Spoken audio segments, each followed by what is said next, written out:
Aujourd'hui, on s'attaque à une de ces questions qui viennent du blog Tu savais ça. Vous savez, celles qui sont parfaitement inutiles et donc absolument indispensables. La question du jour est simple en apparence. Quel est le genre des voitures? Accrochez-vous, on va parler grammaire, marketing et stéréotypes à travers le pare-brise de nos gros cylindrés. C'est parti. Franchement, c'est un truc auquel on ne pense jamais.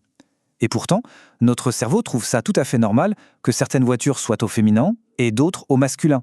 Mais d'où ça vient, au juste? Qui a décidé de cette distinction qu'on fait tous les jours sans même y penser? On se met dans la situation, on est dans une concession automobile. Le vendeur nous fait le tour du propriétaire, et cette phrase, elle sonne parfaitement juste. Personne ne tique. Et c'est justement cette évidence, ce truc qu'on accepte sans se poser une question, qui est fascinant. Pour comprendre ce qui se passe aujourd'hui, il faut faire un petit bond en arrière. Parce que, et c'est le premier indice de notre petite enquête, ça n'a pas toujours été comme ça. Loin de là. Au tout début, la logique était limpide. Le mot voiture est féminin, donc toutes les marques suivaient. On disait une Peugeot, une Ford, fin de l'histoire. Mais tout bascule dans les années 60. Avec l'arrivée en force du marketing, la voiture devient un objet de désir, un symbole de statut, souvent pensé pour un public masculin. Et c'est à ce moment-là que certaines d'entre elles commencent à changer de genre. Bon, d'accord, ça c'était avant. Mais alors aujourd'hui, c'est quoi la règle? Parce qu'on a bien l'impression d'en suivre une de manière quasi instinctive, mais sans vraiment savoir l'expliquer. En y réfléchissant, plusieurs pistes semblent se dessiner. Intuitivement, on se base sur des critères comme la taille du véhicule, son pays d'origine et même la sonorité de son nom, ou l'image que le marketing a patiemment construite autour. On va creuser ça. La règle numéro 1, la plus évidente, c'est la taille. Les petites voitures de ville, les citadines, sont quasiment toujours au féminin. Une Clio, une Polo. À l'inverse, les gros 4x4, les SUV bien costauds, eux, sont massivement masculins. Un Range Rover, un Cayenne. L'équation a l'air simple. Petit égale féminin, gros égale masculin. Deuxième piste, l'origine. On remarque que les marques françaises sont plutôt au féminin. Les allemandes, elles, plutôt au masculin. Dire un BMW, un Audi, ça coule de source. Mais attention, dès qu'on passe en Italie, alors là, c'est le bazar complet. On dit une Ferrari, mais un Lamborghini. Là, on sent que la belle règle commence sérieusement à vaciller. Et c'est précisément là que tout le raisonnement s'écroule.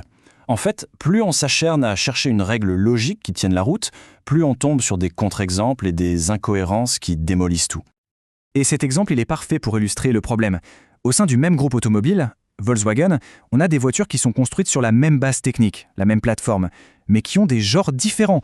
Une Golf, c'est féminin, mais un Audi A3 ou un Citroën, c'est masculin.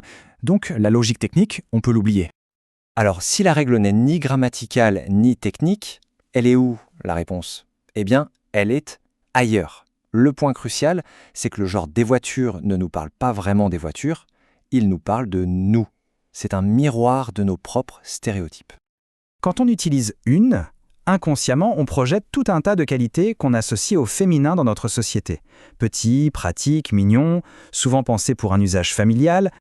Et à l'inverse, le masculin, il est gardé pour les véhicules qui incarnent la puissance, la performance, la taille imposante, le statut social.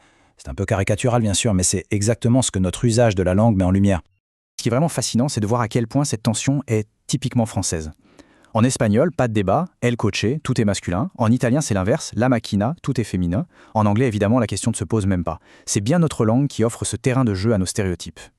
Bon, maintenant qu'on a dit tout ça, on fait quoi? L'auteur de l'article dont on s'inspire, lui, propose une sorte de petite révolution personnelle. Une solution à la fois logique et un peu radicale. Son idée, et si on remettait tout au féminin? Premièrement, pour la logique grammaticale. Le mot de base, c'est une voiture. Deuxièmement, pour la cohérence historique. C'était comme ça au début. Troisièmement, avouons-le, pour le plaisir de la petite provocation, ça a tendance à agacer les amateurs de grosses cylindrées. Et enfin, quatrièmement, pour la force du symbole, pour enfin casser cette équation un peu simpliste qui veut que puissance égale masculin. Au final, ce qu'il faut retenir, c'est que le genre d'une voiture, ce n'est pas une question de vérité grammaticale figée dans le marbre. C'est le reflet d'un usage collectif, d'une convention sociale. Alors, si quelqu'un s'étonne d'entendre parler d'une belle Porsche ou d'une Cayenne, la réponse est toute trouvée. Ce n'est pas une faute, c'est un choix. Et ça, franchement, ça donne à réfléchir.